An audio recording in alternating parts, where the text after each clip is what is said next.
I've spoken before about how holding a biblical worldview directs us as Christians on how we choose among competing politicians, the rules and the qualifications that Christians should use in determining who to vote for and why. What I want to do in this podcast, though, is actually back up a little bit from that idea and speak more about what form of government should we prefer if we hold a biblical worldview. So again, I've spoken about if you live in a democracy, this is how you should judge one politician versus another, decide one versus another. But if we hold a biblical worldview, is democracy the form of government we would prefer, yes or no? And obviously, in order to build this, let me remind us that the Bible gives a description of human nature that's not always real pretty, and it's essentially that humans are not perfect. But more importantly, humans cannot be perfected. Humans, we don't even consistently live up to our own standards, much less a higher standard that society might put on us or a highest standard of all that God might put on us. And the biblical worldview says that it's not society, culture, institutions, environment that makes people less than perfect and not perfectible. It's literally the nature coming from inside out of the person that makes us that way. So bad company, bad institutions can bring out bad things in us, exacerbate bad things in us, but they don't actually create and cause. The negative comes from within us. We are flawed from the inside out. And so given that, Christians believe that, as in everything else, in government, the best solution is to promote competition. And so those of us holding a biblical worldview very much support democracy as the best form of government. Now, if you believe that humans could, if everything was situated just right, every human would be a perfect little angel and we would all live in harmony together no matter what. If you believe that, then there's always this desire, this push to find that perfect form of government or that perfect politician who can perfect human nature. But if you look at the Bible, you don't have to get past the first few chapters. Living in the Garden of Eden, humans still chose to sin. Human nature still came out. And the Bible goes on and on. Jesus in Mark chapter 7, for example, talks about human nature being corrupted really from the inside out. So there is no single person, no perfect form of monarchy. Philosophers have talked historically about enlightened despots, these really smart but really nice people. And if we could get them and train them right, they could manage society and make us all into these sweet little angels. The Bible says that's absolutely ridiculous nonsense and it's not going to happen. Here's what you need to do where it's possible for you to do it. Structure competition that causes accountability and fosters transparency among your political leaders. And democracy probably does that better than any form of government we know. Please do not misunderstand me. I am not saying democracy is a perfect form of government. I believe it was Winston Churchill who said, democracy looks like a really bad form of government until you consider all the other possible forms of government. I'm not saying democracy is perfect. I'm saying there is no perfect form of government.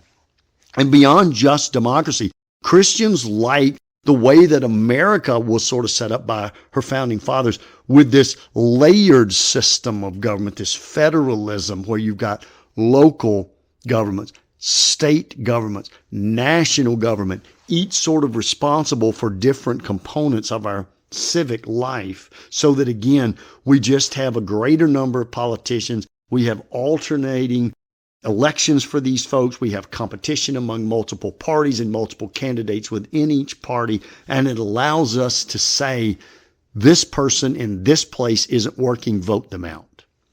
I've heard political scientists speak about the natural laboratory that occurs when you have different local and state governments.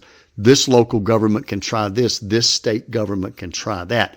Other governments are watching from afar. It's going, wow, that policy failed miserably. Let's don't do that. But wow, this lady over here, she's really doing something in this major city, this large city, and it seems to be working. And maybe we need to replicate what she's doing. And so having these different bodies, these different governing bodies scattered around at these different levels, run by these different people, it creates a natural laboratory where different experiments are run, and politicians can sort of feed off those things. And voters can say, we want a politician who's going to implement policies like that person did in that municipality because it works so well. And so again, Christians really favor democracy, and Christians even like the federal form of democracy, where there's multiple parties, there's multiple governing levels, there's multiple elections that are staggered in on years and off years. Let me repeat one more time. There is no perfect form of government, and human institutions cannot be perfected because they are made up of humans who cannot be perfected. And so take America's founding documents. America's founding document explicitly states that all people are created equal, and they're created equal by their Creator, and they are granted rights by that Creator God that simply cannot be overwritten by another human. Life, liberty, pursuit of happiness. Yet we know, of course, in America, as in every other country throughout all of written history, we had slavery. But I've heard some political scientists say that the federalist form of government, in a sense, helped America move out of slavery because some of the state governments and even the federal government, the national government, were explicitly, illegally ignoring those founding documents that all people are created equal and granted rights by God that cannot be taken away by other humans. But because there were some states within our country that themselves outlawed slavery and provided the freedom for Christians and abolitionists to work against slavery, ultimately, before many other countries did, America's federalist system was able to, it was ugly, but was able to dismantle slavery while keeping the Union intact. So we think about Emancipation Proclamation in 1863, the Juneteenth holiday a couple of years later. We look in other countries, slavery wasn't eliminated until 1888, another country 1921. And so again, there's no perfect form of government, but democracy, and even a multi-layered democracy, seems to be the best. And by the way, this is not some idea that I'm coming up with in 2025 because I happen to live in a democracy and like it. There's been academic research that's been done where researchers went back and studied the impact of missionaries from hundreds of years ago when missionaries first went into lands where they had never been, where the gospel had never been taken. And one of the things that we see is not only do they try to bring the gospel message of the salvation and love of Jesus Christ, not only do they bring the gospel message, not only do they try to strengthen families and bring in certain moral codes, but they also try to provide services, health services, for example, to the people they're evangelizing. And they also support, and in some cases were even helpful in establishing democracies in those areas. So everyone that's ever sat down and objectively read the Bible comes away saying, wow, what do I need to do? I need to love my neighbor. I need to spread the gospel. I need to serve those who are in need. And if we're honest, we say, and if we could have any influence on it, we would help spread democracy everywhere we help spread the gospel, because again, that competition is going to allow individual voters to keep the evil, the corruption of human nature, that competition, that transparency, that democracy allows, is going to keep those things suppressed better than other options. And let me close with a little interesting point here. I've had so many people ask me, in fact, I would argue it's probably 3 days on average every single week of the year, that someone asked me, which American political party do I think Jesus would belong to, or do I think Jesus would vote for? Now, almost everyone who asks me this is already firmly entrenched in a party. They are either a Christian Democrat or a Christian Republican. They are convinced that they are right and the others are wrong, and they're really looking for me to validate their individual decision, their individual belief. This is what I do. I sort of change the dynamic on them, because here's what I say. Because Christ understands human nature as well as he does, I believe what Christ would say is really ideal in America is something close to a 50-50 split between the political parties. If you add in additional parties, you say, you have a Green Party, Democrat Party, Republican Party, Libertarian Party, for example, then again, I think Christ would say, well, then split the vote 25, 25, 25, 25. Now, I don't mean that explicitly. It's not a realistic possibility, obviously, that we could ever split our government among 2 or 3 or 4 parties exactly. What I want people to understand when they ask me that question is, I just don't think the question is aimed at the right issue, the thing that Christ would care about. Here's what Christ would care about. The people that are governing you are imperfect, with selfish desires that must be exposed, suppressed, managed in some way. And if you sell out to a single party, if you sell out to the platform and the general beliefs of a party, without realizing that the people that run that party are themselves imperfect, you're sort of setting yourself up for failure. So I can look at the platform of a party and say, yes, I like almost every point in that platform. This party, I don't care for hardly anything that they believe in. But the platform of the party is different from the people that run the party to implement the platform. And even if one platform is nearly perfect and one platform is not, if a government is run 100% by this group or 100% by that group with limited competition for the slots within the party or limited competition against the other party or parties, the worst of human nature is going to arise in those politicians. Period. End of story. For example, just look at cities or states that have been ruled by a single party for decades, and you always see greater political corruption. You see less responsiveness to the citizens for whom they supposedly work.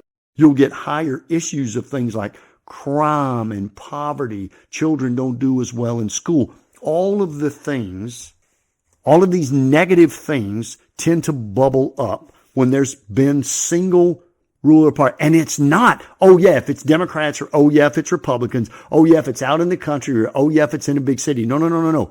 The common denominator is, because human nature is corrupted from the inside out, because humans have a bent towards sin, because humans are just at a base level selfish and immediately, naturally, instinctively worried about us first, ourselves first, because of our bent towards sin, because of our selfishness, we need to have our flawed instincts suppressed. And when a party has been in power for an extended period of time to the point that they no longer fear having their power taken away by the other party, it's just a fact. It's a biblical fact of life that the individuals running that party, that those politicians will become less responsive to people and ultimately will show more corruption than the politicians who are in cities and states that have intense competition at the ballot box. So what do I truly think Jesus would want for America?